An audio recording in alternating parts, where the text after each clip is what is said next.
Hey, what's up, y'all? Back again with another video. um, haven't quite finished my food yet. That's about 750 calories of pretty evenly distributed fruits and vegetables, and then eggs for protein. So, and I did cook it with butter this time, but a lot of the times I'll either cook it with olive oil or vegetable oil. It just depends.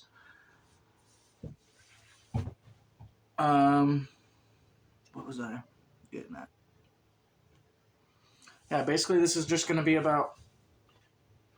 partially about momentum, but I was going to name this video just momentum or something that make that the topic of the video, but I think it's going to be more about audacity, more about yeah, that's there it is. Basically, oh, you can't see me. My bad, guys. Basically, just treat your life like a controlled experiment. That's something I never realized when I was a kid. I never challenged myself. I was just kind of kept myself in this little box, and it becomes your comfort zone, or it starts out as your comfort zone, but then it becomes your world, and you just gotta not break out of it, I guess, but just venture out of it in small quantities and figure out what's right for you. So this video is by Tom Bilyeu,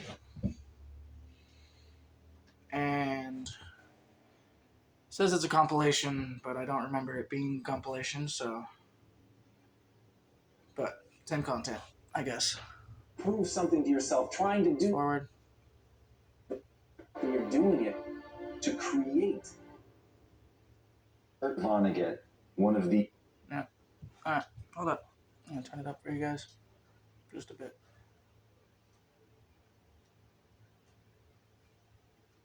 You want to be, never lose sight of the fact. Okay. Time said, when I write, I feel like an armless, legless... Hold up. I apologize in advance for all the times this As Kurt happens. Vonnegut, one of the greatest authors in modern times, said, when I write, I feel like an armless, legless man with a crayon in his mouth. But he still did it. And that's the kind of thing that you're going to hear from the greats. You're not going to hear that it was easy. You're not going to hear that they felt suave and cool. Even the greatest of all time have that awkwardness and that clumsiness. They're never quite as good as they want to be. But what I want you to understand is even though Kurt Vonnegut said those words, he wrote tons of books that changed people's lives, that changed the landscape of literature, because despite the fact that he felt awkward and clumsy, he kept doing it and forcing himself to move forward, to take one step after another, even when the process was not exactly rewarding. He believed in something. He knew that what he was trying to do would ultimately get better. He knew that if he wanted to accomplish something great, that he had to push through the awkwardness. And that is the very trick to getting great. You just have to do it. You have to go, you have to take that first step, you have to push, you have to drive, you have to strive every time to get a little bit better. You have to strive not to fall prey to your own doubts and insecurities. And as Joe Namath said, if you aren't going all the way, why go at all? Alright, yeah. I don't want to delve into his YouTube videos too much, but that gives me a little bit to talk about. So basically, what he's saying is not the exact same thing, but similar to what I'm saying, and it's there's no cure-all, there's no end-all be-all, there's no way that you're gonna ever feel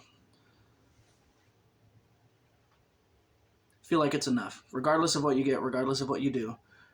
So you may take that as never trying to get anything like I did when I was younger, like just existing and taking the best out of life that you can, that's right in front of you, that you can see, impulsive pleasures and everything in between.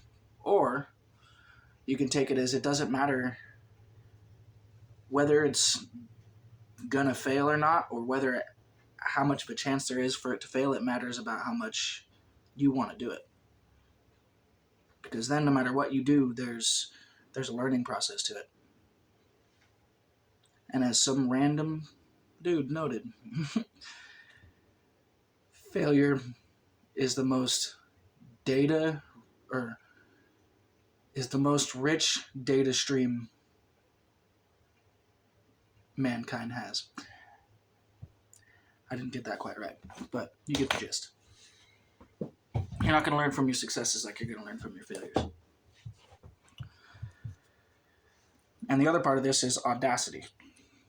Sorry. Starting to get hungry again.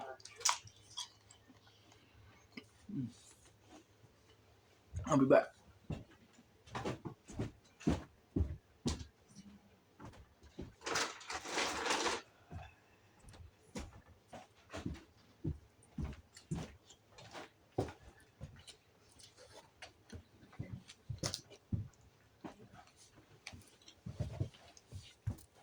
Yeah. So the other part of this is audacity. And that's usually considered like a negative thing, like, oh, the audacity that somebody has. But a lot of the times, people actually respect audacity in certain contexts. And it's the type of situation where you may not be sure whether or not you deserve a promotion at work, or maybe you're not sure whether your boss thinks that you deserve a promotion, regardless of whether you think you do or not. But having the audacity to ask isn't bad. Having the audacity to put your resume in order and get job applications out there and get other options isn't bad. But that takes audacity. It takes not bravery, but audacity, especially to go talk to your boss about it. So it's basically just something that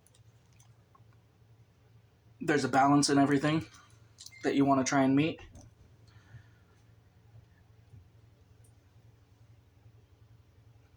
And in the beginning of my life, like pretty much right up until this point, I feel like that balance was severely one-sided. It wasn't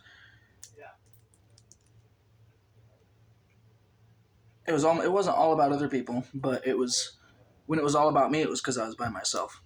That's why I became an introvert to begin with, is because I didn't have to worry about other people. I could recharge, and when I was around other people, it was all about them. So that's a little bit in the mind of me. Yeah, let's continue this. It's doing that in face of the fear. It's doing that in face of the difficulties. It isn't only because someone is great that they say you should either do it all the way to play hard or go home. They're not saying it because the process is in and of itself rewarding. They're saying it because there is something that they're trying to accomplish that demands it, that they're prepared to play on a world stage. And once you know why you're doing what you're doing, once something sits at the core of your being, and despite how difficult, painful, awkward it may be to push forward, you push forward no matter what the odds. And as Hannibal said, one of the greatest military leaders of all time, I will either find a way or I'll make one. And he said that as he was getting elephants across the Alps. Now, when you think of the difficulties that you face in trying to do what you're trying to accomplish, think about that man amassing an army and getting elephants to climb a mountain. And saying not, this is impossible, but rather, if there's not already a way present, I will make one. And when you can look at that, when you can look at your own inadequacies, when you can accept that you are not yet good enough, but you know that you'll put in the work to get there, you know that you'll learn the things that you need to learn, that you will push and you will practice and you will shape yourself into someone capable of doing it. And you have to literally carve your own path out of the stone granite of a mountainside. You will do that because that's what your goals demand. And when you're prepared to do whatever your goals demand, you will accomplish whatever you set your mind to.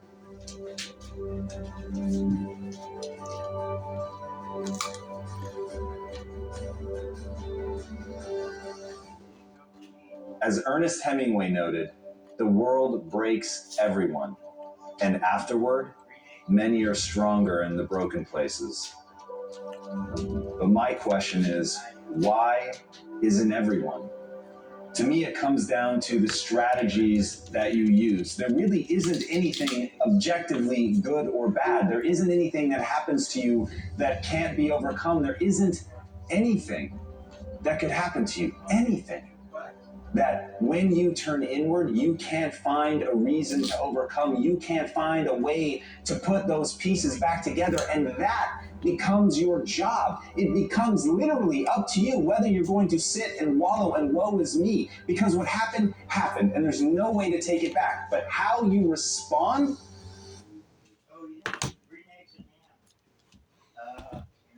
So yeah.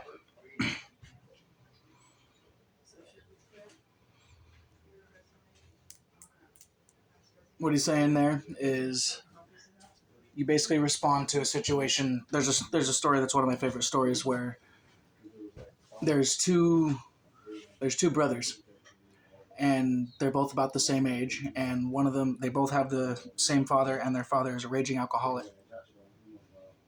Now, one of them grows up to be exactly like his father and die of alcoholism. The other one never touches a drop of alcohol in his life. Why? They have the same experiences, nature and nurture, pretty much, like as close as you can get to the same nature, definitely the same nurture. So what differentiated? And it's their mindset. It's the way that they thought about it. And one of them said, I'm an alcoholic because my father was an alcoholic. One of them said, I've never drinking alcohol because my father was an alcoholic. So it's just how you perceive it and how you move forward.